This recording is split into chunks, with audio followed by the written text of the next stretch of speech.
1 year ago, Hannah Clarke and her 3 children, Alia, Leanna and Trey, were murdered by Hannah's former partner, their children's father.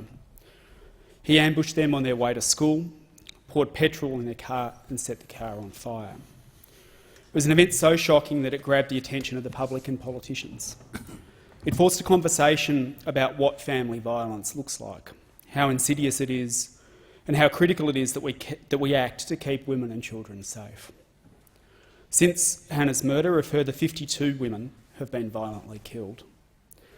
Violence against women is a national crisis, and we need to treat it that way. Too often, as a society, we have viewed family violence as a physical act, ignoring the harm caused by non-physical abuse. When a partner, most often men, exerts power and control through restricting access to finances, isolating women from friends and family, monitoring movements, belittling them in front of their children, controlling everything about their lives, threatening to harm them or their kids if they leave. These patterns of controlling behaviour, called coercive control, is the ultimate red flag. Research has shown that coercive control is more highly correlated with intimate partner homicide than physical abuse. It's one of the strongest predictors that a man will go on to kill his partner or his children. And in Hannah Clarke's case, before her death, she had suffered years of coercive control by her husband. He'd kept her from family and friends, had tracked her movements, and monitored who she met with, who she spoke to and what she wore. Her murderer had never been physically violent towards her until the morning that he killed her and her children. Her parents are now vocal advocates for criminalising coercive control, and I want to quote them. "My daughter Hannah was a beautiful girl, and her 3 kids, Alia, Leanna and Trey, were the loves of her life. She tried to put on a positive front for them, but she was dealing with a hidden darkness. In the beginning it was only little things, but then gradually her husband's controlling behaviour really started to escalate. Hannah was ready to leave him after Leanna was bored, but then she fell pregnant with Trey, and Rowan convinced her she would be a bad mother if she left. He would constantly go through her phone, tracking where she was going, controlling everything. She wasn't allowed to have a Facebook page or wear shorts to the gym. He would threaten to kill himself, not to speak to her for days, and then twist it around and try to make her feel guilty. But for a long time, Hannah didn't realise that she was in an abusive relationship. She would say, 'But he's never hit me.' He would say the same thing to us, 'I've never hit her.' In both their heads, that was the definition of domestic abuse. That's one of the most important things we want people to understand. We want to educate people on what coercive control looks like so they can identify it if it's happening to them. We didn't know. We want to do anything we can to prevent other people going through their same pain."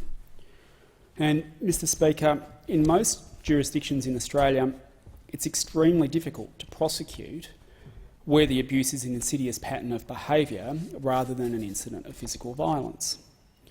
Coercive control, though, has been criminalised in Scotland and the UK, and the laws have given police important new tools to protect the victims of abuse.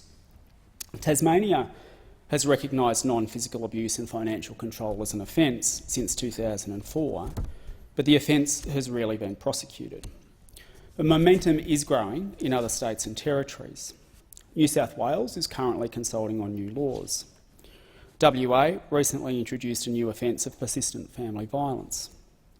Last week, the NT announced plans to introduce coercive control offences, and yesterday Queensland announced that it had appointed Margaret McMurdo to conduct a comprehensive inquiry into coercive control laws.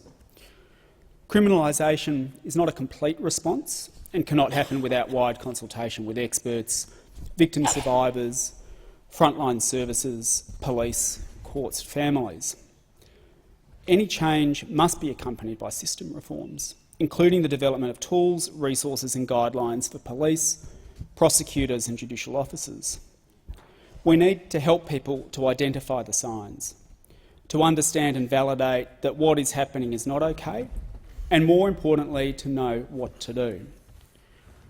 Taking a national approach, as this motion that is passing through this parliament, and again I reiterate and congratulate the people who've moved it because it's passing through the parliament with everyone's support, Taking a national approach to education and awareness, funding support services and harmonising the legal response will keep more women and children safe.